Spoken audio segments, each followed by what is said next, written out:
एबे सारा देश में हर घर त्रिरंगा उत्सव पालन होत्सव में नीलगिरी में 200 मीटर विशाल त्रिरंगा शोभायात्रा अनुष्ठित होईछि। 200 मीटर लंबर त्रिरंगा धरी सहर में विशाल शोभायात्रा करा जायथिला। विधायक संतोष खटुआंक सह हजार हजार देशप्रेमी छात्र छात्री सामिल होई भारत माता की जय ध्वनि देइथिले। तेबे किभଳି रहिथिला ई उत्सव ए संपर्क में अधिक आलोचना करिसेंती सहयोगी ब्रजकिशोर पाणी। देखो आज हूँ हर घर तिरंगा कार्यक्रम बालेश्वर जिला नीलगिरी अंचल होची सबुठी तिरंगा उड़ूची सहर ठारू गली कंदी तिरंगा उड़ूची पहाड़ उपर उड़ूची बिलरे उड़ूची और समस्त घर उड़ूची। देखो आम जिला किभली भाव चली पाखापाखि हजार हजार जो देशप्रेमी छात्र छात्री अंचलवासी विधायक और सांसद प्रतिनिधि समस्ते आसन सामिल होती कौन कह आज्ञा देखो आज जिते हिंदुस्तान तार आजादी इतिहास 2 दिन पर 80 वर्ष पूर्ति करने को जाऊँगी। आपन देखिए माननीय प्रधानमंत्री श्री नरेंद्र मोदी आह्वान क्रमे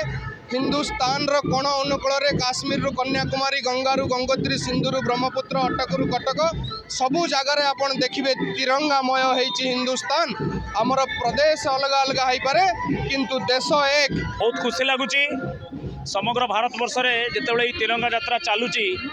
सेतबेले आम नीलगिरी नगर मंडल जोड़ा एनएससी तरफ आज एत संख्यार आज समस्ते आसी पहुँची पागर जो अनुकूल प्रतिकूल परिस्थिति रे समस्ते आसी स्कूल छात्र छात्री मैंने आम निश्चित भाव में समस्ते बहुत खुशी अच्छे। कौन कहे निश्चित भाव में भारत वर्ष जो किसी समय अपेक्षा पर 80तम स्वाधीनता दिवस पालन करने को जाऊँगी से क्रम में भारत वर्ष यशस्वी प्रधानमंत्री नरेंद्र मोदी जो आह्वान देते जे भारतर भविष्य भारतर युवपीढ़ी भारतर अमृत पीढ़ी भितर देश प्रेम राष्ट्र एकता अखंडतार अस्मितार प्रतीक हूँ तिरंगा पताका तेणु तार शोभायात्रा से भव्य हवा दरकार। से क्रम में नीलगिरी आज 200 मीटर ऊर्ध हम और हजार हजार समस्त देशप्रेमी राष्ट्रप्रेमी आज राजरास्ता को ओह्लैंती तिरंगार सम्मान पर तिरंगार आन बान शान सेमती तिरंगा फर्प रही भारत एकता अखंडता को आहरी सुदृढ़ हो तिरंगा देखो आज पूरा माहौल पूरा उत्साह अच्छे हाथ तिरंगा मनरे अगाढ़ प्रेम देश प्रति आ दृढ़ संकल्प भारत वैभवशाली हम एथर सन्देह ना से जो आमर जो प्रधानमंत्री यशस्वी प्रधानमंत्री जो आह्वान थिला घरे घरे तिरंगा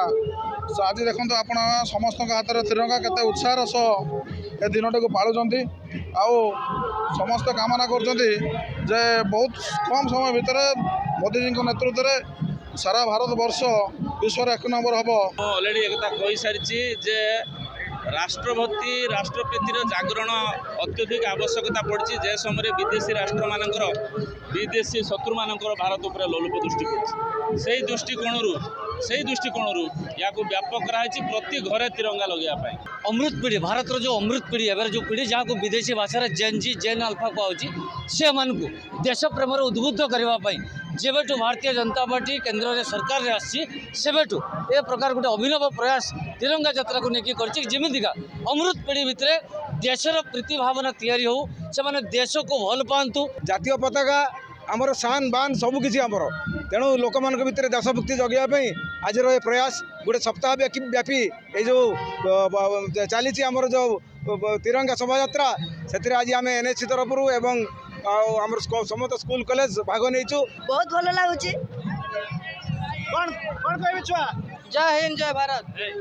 जय हिंद जय भारत कौन कहे जय जापान जय बुली बहुत खुशी लगुच